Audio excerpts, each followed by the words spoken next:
Hello guys, welcome to my channel. बहुत बहुत स्वागत है आपका मेरे चैनल पर। आज हम एक जनरल कलेक्टिव रीडिंग कर रहे हैं। आपके पर्सन की क्या फीलिंग्स हैं आपको लेकर, क्या कुछ सोच रहे हैं वो, इस टॉपिक पर ये रीडिंग है।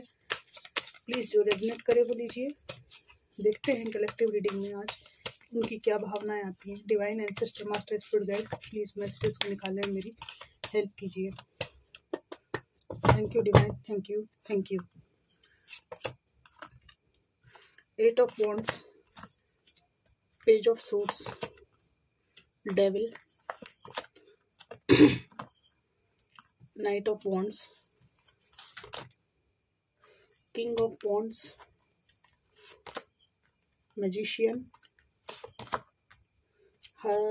Hermit, Star, bottom of the deck है King of Swords। इनकी करंट फीलिंग में सबसे पहली बात यहाँ पर ये है कि इनको ऐसा लग रहा है आप अपने जीवन में एक ऐसे पड़ाव पर हैं जहाँ आपने ये सोच लिया है कि आपको जो कुछ करना है, जो कुछ मैनिफेस्ट करना है, जो कुछ भी अपनी तरफ अट्रैक्ट करना है वो आप खुद से करेंगे। इसके लिए आप किसी का सहारा नहीं लेंगे। आप मेल फीमेल कोई भी हो सकते हैं। टैरो रीडिंग जेंडर स्पेसिफिक नहीं होती है, ये सबके लिए होती है। यहाँ पर इनको ऐसा भी लगता है, ये फील कर रहे हैं कि जिस संघर्ष में इन्होंने आपको छोड़ दिया उसकी वजह से आप बहुत ज़्यादा डिफेंसिव मोड में आ गए हैं। आपको अब किसी भी तरह की टॉक्सिसिटी बर्दाश्त नहीं है। फोकस्ड हैं आप अपनी लाइफ में, अपने जीवन को बेहतर बनाने की तरफ आपका पूरा ध्यान है। और यहाँ पर आपको ये भी समझ में आ गया है कि आपके लक्ष्यों में बाधाएं जो भी पहुँचाएगा उसको आप अपनी ज़िंदगी से अलग कर देंगे। आप किसी भी तरह से अपने लक्ष्यों में व्यवधान इस व्यक्ति को नहीं बनने देंगे। यहाँ पर ये व्यक्ति आपकी ज़िंदगी में आने के लिए कई प्रकार के पैतरे अपनाना चाहता है और कई प्रकार की योजनाएं इनके दिमाग में चलती रहती हैं। ये सोच रहे हैं कि किसी भी माध्यम से एक कोई माध्यम मिल जाए, उसके द्वारा ये आपके जीवन में इमोशनली आपको ब्लैकमेल करके आ सकें। पर ये फिलहाल उस योजना को बनाने में मशगूल हैं, कोशिश भी करते हैं। और यहाँ पर इनका बहुत दिल करता है आपकी ओर आने का। एकदम इनका बस चले तो अभी उड़कर आपकी तरफ आ जाएं। पर ये देख रहे हैं कि आपकी इनमें कोई रुचि नहीं है।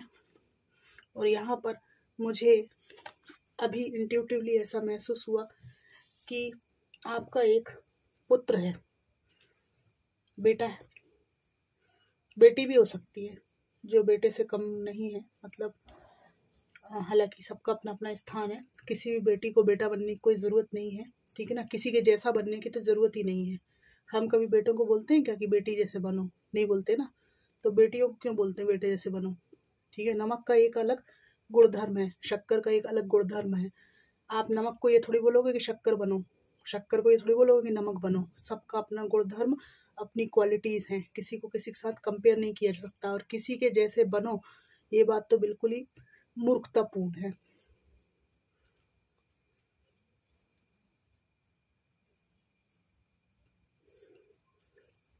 तो आपका एक होनहार बच्चा है, पुत्र भी हो सकता है, पुत्री भी हो सकती है। इससे ये व्यक्ति डरता है, ठीक है ना। क्योंकि ये जो होनहार आपकी संतान है ये एक अच्छे ओहदे पर जाने के लायक बन चुकी है या अच्छे ओहदे पे ऑलरेडी है, ये आपका बेटा या बेटी, ठीक है। तो इनसे इनको बहुत डर लगता है क्योंकि इस व्यक्ति का जो भी व्यक्तित्व बना है, ये जो बच्चा या बच्ची है, इसमें केवल आपका योगदान है।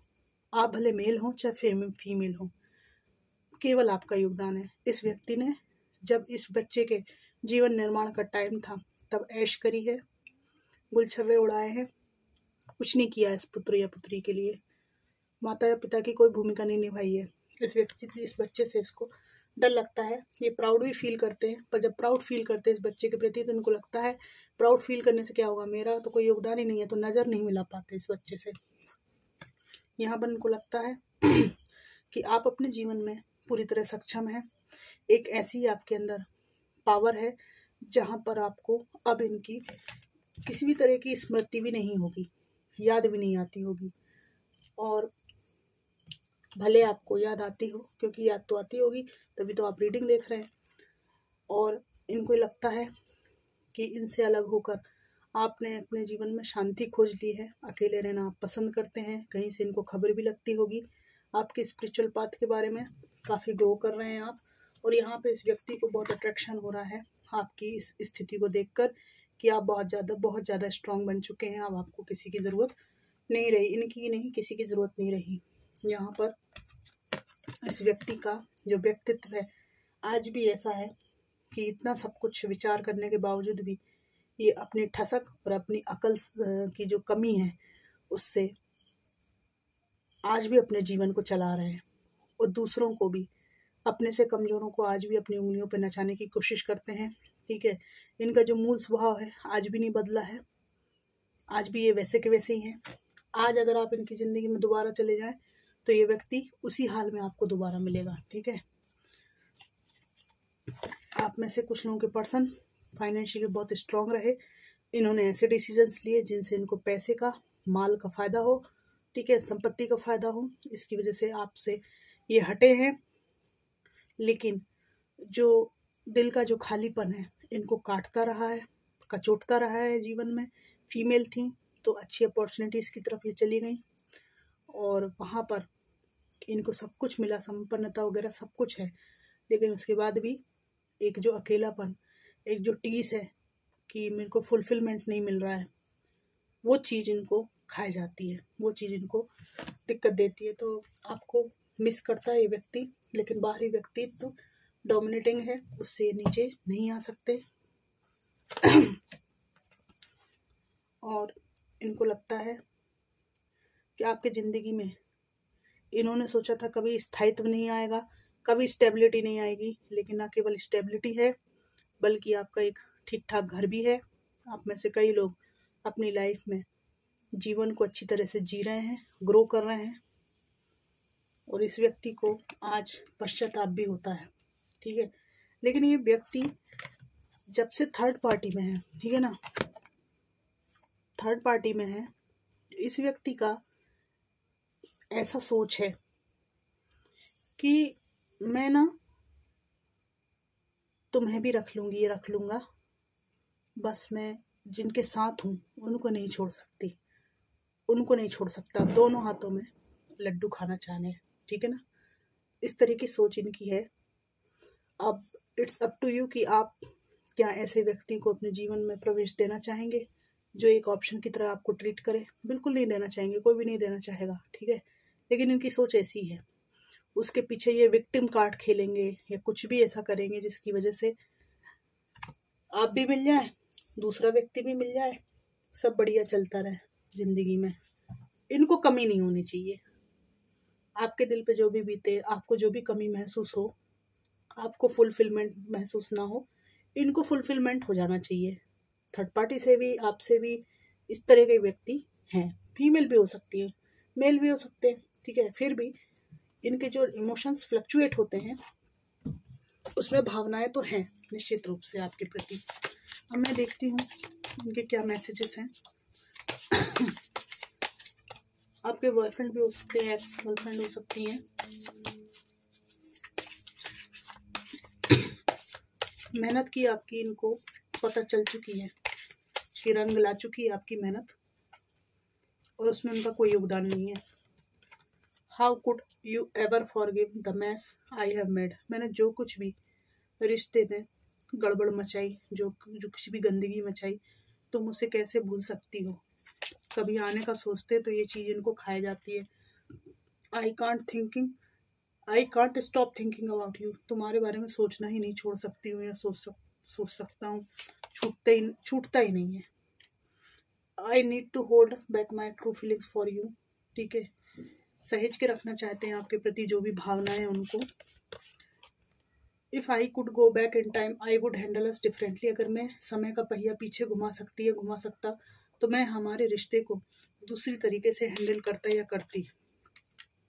Don't treat me the way you do, I don't deserve it. इनको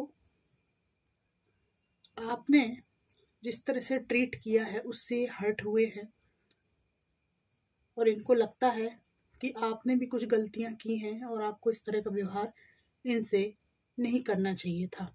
ठीक है, ऐसा ये कह रहे हैं। You are too nice, I don't deserve your kindness. देखिए यहाँ पर ये दोनों कार्ड विरोधाभासी हैं। ठीक है, ये कह रहे हैं don't treat me the way you do, I don't deserve it. ठीक है, हो सकता है इन्होंने कोई भारी त्रुटि की हो, धोखा दिया हो, कपट किया हो, छल किया हो, उसके बदले आपने जो भी कटु वचन इनको सुनाए हैं, मतलब इतना ज़्यादा आपने इनसे हेट किया है कुछ मोमेंट्स में, जिसको ये कह रहे हैं कि मैं ये डिज़र्व नहीं करता, ये नहीं करती, ऐसा तुम्हें नहीं करना चाहिए था। फिर इनको आपके अच्छे कर्म याद आ रहे हैं। ये कह रहे हैं you are too nice, I don't deserve your kindness. तुमने बहुत अच्छा किया मेरे साथ। तो आपने क्या किया है, इनके साथ अच्छा बहुत किया है।